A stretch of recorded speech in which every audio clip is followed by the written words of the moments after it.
مش كل الكلام الايجابي اللي بيتقال لك هو ايجابي.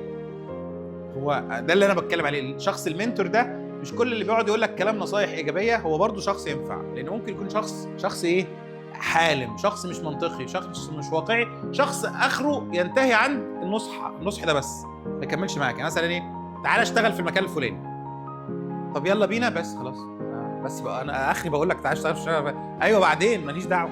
ايوه ده انا الدنيا حلوه، ده الدنيا وحشه، ده عملوا فيا، ماليش دعوه. انا قلت لك روح الشركه الفلانيه.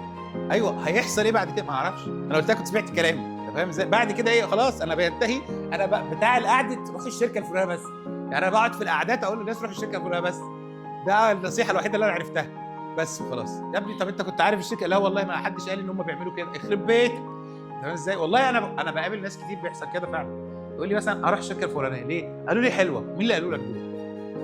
طب ده فيهم كذا، ايه ده بجد عندهم كده؟ الله، ازاي يا ابني؟ ما انت كنت هتروح ازاي؟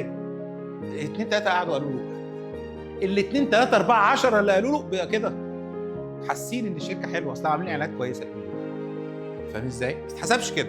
يعني لازم حدد شخص خد بنصيحته في حاجات معينه، وشخص في حاجات معينه، وحد في حاجات العامه، وحد في مش عارف ايه، بيفرق.